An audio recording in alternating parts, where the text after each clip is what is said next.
Shalom teman-teman, selamat malam. Ya, pada malam hari ini saya akan mempresentasikan dan saya diberikan kesempatan untuk mempresentasikan sebuah topik yang menarik begitu ya teman-teman sekalian. Topik yang sangat menarik dan penting, bahkan sangat-sangat sering dibahas di dalam beberapa topik-topik mengenai eskatologi begitu teman-teman, mengenai akhir zaman. Nah, saat ini saya akan mempresentasikan topik yang telah diberikan kepada saya dalam mata kuliah eskatologi. Nah, topik yang saya dapat adalah peranan Israel dalam eskatologi Kristen dan dispensasionalisme. Kira-kira apakah Allah masih punya rencana khusus bagi Israel dalam sejarah keselamatan hingga akhir zaman? Yang merupakan pertanyaan refleksi utama ya teman-teman sekalian. Nah, topik ini teman-teman bukan hanya bisa dikatakan bukan hanya penting dari segi teologis, tapi juga berkaitan erat dengan bagaimana kita memahami hubungan antara perjanjian lama dan perjanjian baru, antara Israel dan gereja, serta bagaimana kita sebagai orang percaya hidup di masa kini sambil menantikan kedatangan Kristus kembali. Jadi ini merupakan topik yang sangat-sangat seru untuk diperbincangkan, karena memang ada beberapa pandangan yang menyatakan bahwa gereja adalah Israel masa kini, penggenapan masa kini ya teman-teman sekalian. Nah, tapi dalam segi dispensasionalisme ini kita akan melihat bagaimana peranan Israel itu merupakan peranan yang sangat penting gitu teman-teman sekalian. Oleh karena itu, maaf tadi saya belum memperkenalkan nama saya Rifka Anggrini Syekian. Saya dari STT Torsina dan NIM saya 2201040545. Oke, kita akan melanjutkan kepada pembahasan kita yang selanjutnya, yaitu di yang slide yang kedua. Nah, di sini dikatakan dengan pertanyaan, saya buka dengan pertanyaan, apa itu dispensasionalisme? Oke. Pertama-tama kita perlu memahami apa itu dispensasionalisme, teman-teman sekalian, bahkan secara sederhana dulu ya. Nah, secara sederhana bisa kita pahami, dispensasi ini adalah sistem teologi yang membagi sejarah keselamatan dalam beberapa masa atau ke dalam periode tertentu yang disebut yaitu dispensasi. Nah, oleh karena itu dalam setiap dispensasi Allah berurusan dengan manusia dengan cara yang berbeda-beda. Jadi sesuai dengan perjanjian, tanggung jawab, dan penyingkapan kebenaran pada zaman itu. Nah, jadi tujuan dari sistem ini adalah untuk menunjukkan bahwa janji-janji Allah, khususnya kepada bangsa Israel, tetap berlaku dan digenapi secara literal dan historis. Jadi teman-teman sekalian. Jadi mulai dari perjanjian Tuhan, mulai dari awal kepada bangsa Israel, mereka tuh menganggap semuanya itu literal gitu ya, bukan simbol, bukan pernyataan-pernyataan khusus, tapi literal begitu ya teman-teman. Oleh karena itu saya buat di PowerPoint definisi kecilnya teman-teman sekalian. Dispensasionalisme ini adalah sistem teologi yang membagi sejarah keselamatan dalam periode atau dispensasi, kemana Allah berurusan dengan manusia secara berbeda atau beda-beda ya. Begitu kira-kira teman-teman sekalian. Kalau kita akan melihat bagaimana sejarah singkat dari dispensasi ini ya teman-teman sekalian. Ia berasal dari Inggris pada abad ke-19 oleh John Nelson Darby, atau ini berkembang di Plymouth, Britain gitu ya teman-teman sekalian. Jadi bukanlah suatu konsep baru sepenuhnya, tapi mulai dibentuk secara sistematis pada abad yang ke-19 teman-teman. Jadi oleh John Nelson Darby ini teman-teman, seorang tokoh dari kelompok Plymouth Britain di Inggris. Nah, paham ini kemudian masuk ke Amerika dan menjadi sangat berpengaruh melalui publikasi dari Scofield Reference Bible tahun 1909 begitu teman-teman. Alkitab ini menambahkan catatan-catatan penafsiran yang mendukung sistem dispensasional. Nah, oleh karena itu sejak itu pemahaman ini berkembang dan dilanjuti oleh institusi-institusi Injili seperti Dallas Theological Seminary dan tokoh-tokoh seperti C.I. Scofield, Lewis Perry Chafer, Charles Ryrie, teman-teman, hingga John MacArthur dan Tim LaHaye yang terkenal lewat seri novel Left Behind, gitu ya teman-teman sekalian. Ini merupakan sejarah singkat dari dispensasionalisme ini, teman-teman sekalian. Kalau kita mau melihat apa sih kira-kira ciri-ciri khas atau ciri-ciri khusus ya teman-teman. Jadi dispensasionalisme ini memiliki dua ciri khusus. Yang pertama penafsiran Alkitab secara harfiah dan konsisten, dan khususnya dalam hal nubuat Alkitab begitu ya teman-teman sekalian. Dan yang kedua perbedaan antara Israel dan gereja dalam rencana Allah. Nah, jadi tujuannya adalah menjaga janji Allah tetap berlaku bagi Israel secara historis. Seperti yang pertama tadi, penafsiran Alkitab secara harafiah dan konsisten, terutama dalam hal nubuat-nubuat Alkitab. Artinya jika Alkitab menyebutkan tanah Israel, maka itu benar-benar berarti tanah secara fisik, gitu ya. Jika disebut 1000 tahun, maka itu ditafsirkan sebagai periode 1000 tahun secara literal, gitu kira-kira. Nah, kedua, adanya perbedaan yang jelas antara Israel dan gereja. Israel dipandang sebagai umat pilihan jasmani dan gereja sebagai umat rohani dalam Kristus. Jadi keduanya adalah entitas yang berbeda dalam rencana Allah dan tidak boleh disamakan, begitu ya teman-teman. Jadi menurut dispensasionalisme ini merupakan entitas yang berbeda. Kalau tadi pembukaan saya katakan bahwa di dalam beberapa penafsiran lain begitu teman-teman, di dalam pengajaran yang lain bahwa gereja disebut sebagai Israel yang baru, jadi pengenapan yang baru teman-teman sekalian. Tapi dalam dispensasi ini jelas-jelas adalah entitas yang berbeda dari rencana Allah begitu. Jadi punya porsinya masing-masing begitu kira-kira. Nah, jadi keduanya adalah entitas yang berbeda dalam rencana Allah dan tidak boleh disamakan. Menurut pandangan ini, gereja tidak menggantikan Israel, melainkan Allah memiliki rencana kekal atas keduanya. Jadi teman-teman, bagaimana dengan tujuan di sini memegang janji Allah tetap berlaku bagi Israel secara literal dan historis. Oleh karena itu kita akan melihat, tadi kita sudah membahas mengenai dua ciri-ciri khusus ya dispensasi. Dan kita akan masuk kepada dispensasionalisme mengidentifikasi 7 dispensasi dalam rencana Allah bagi umat manusia.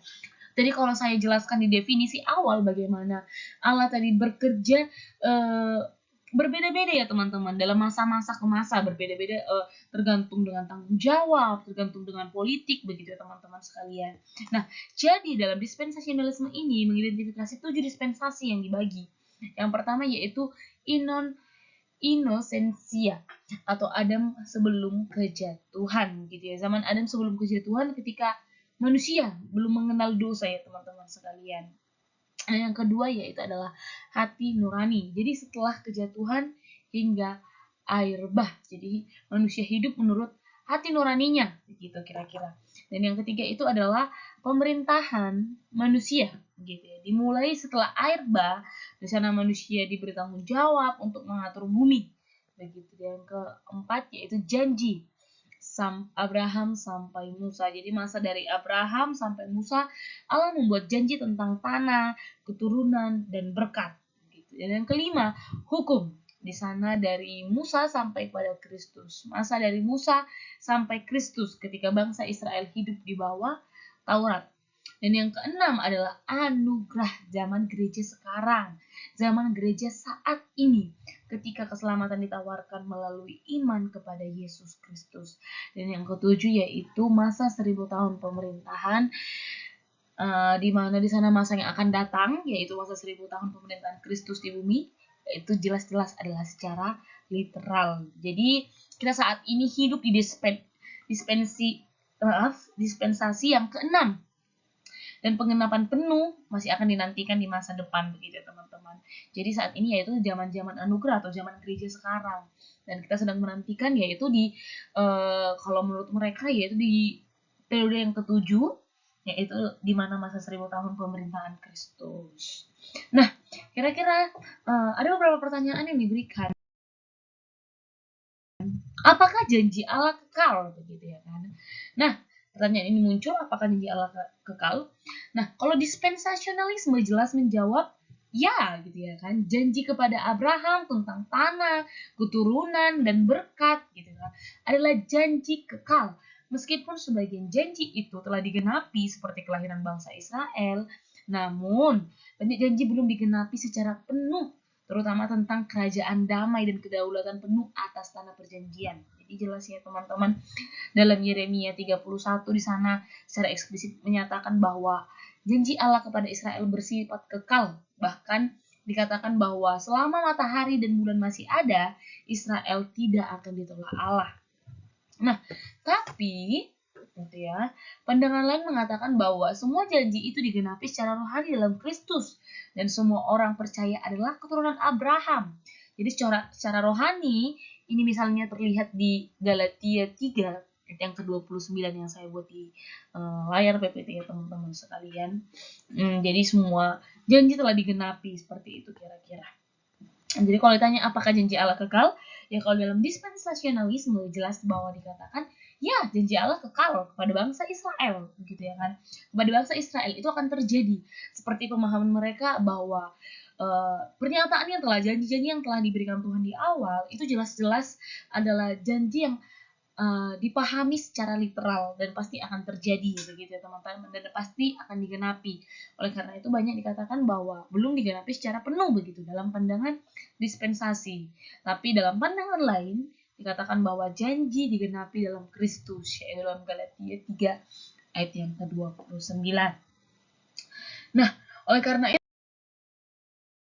itu kalau kita bisa melihat di sini karena dispensasi ini sangat-sangat membedakan ya teman-teman bangsa Israel dengan gereja. Oleh karena itu kita akan melihat bagaimana hubungan Israel dan gereja sebenarnya. Nah, oleh karena itu kalau kita lihat di sini ya, ini topik relasi ya teman-teman antara Israel dan gereja. Jadi menurut dispensasionalisme, Israel sama dengan adalah umat jasmani dalam perjanjian Abraham dan Musa. Umat perjanjian jasmani. Cuman kalau gereja, ini merupakan umat rohani dalam Kristus. Dalam perjanjian baru dalam Kristus ya teman-teman sekalian. Jadi ini merupakan bukan pengganti, melainkan entitas yang berbeda begitu kira-kira. Oleh karena itu ayat-ayat seperti Roma 11 ayat 25 sampai 26 dan Yeremia 31 ayat 35 sampai 37 ini masih digunakan untuk menegaskan bahwa Allah masih punya rencana bagi Israel secara literal. Sementara itu teman-teman sekalian, pandangan non-dispensasional menganggap bahwa gereja adalah Israel rohani, ya, dan tidak ada lagi perbedaan antara Yahudi dan non-Yahudi dalam Kristus begitu. Jadi kita bisa melihat ya teman-teman di ayat pendukungnya dalam Galatia 3:29 dan Efesus 2 ayat 14 sampai yang ke-16. Jadi ini merupakan hubungan Israel dan gereja. Jadi menurut bagaimana menurut mereka dispensasionalisme ini merupakan jelas entitas yang berbeda dan gereja tidak akan menggantikan bangsa Israel gitu ya teman-teman sekalian. Nah, kita akan lanjut ke next topik, yaitu bagaimana implikasi politik terhadap Israel. Teman-teman sekalian, pandangan dispensasionalisme juga berdampak juga ternyata dalam bidang politik. Jadi begitu ya. Jadi beberapa kalangan Injili khususnya di Amerika mendukung negara Israel modern ketika melihat berdirinya negara itu pada tahun 1948.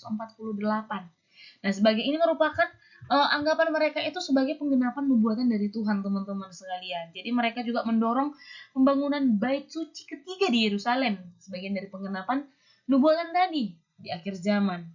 Nah, namun teman-teman sekalian, pendekatan ini tidak terlepas dari kritik, begitu ya. Ternyata masih menimbulkan konflik politik dan etis gitu ya teman-teman sekalian. Jadi merupakan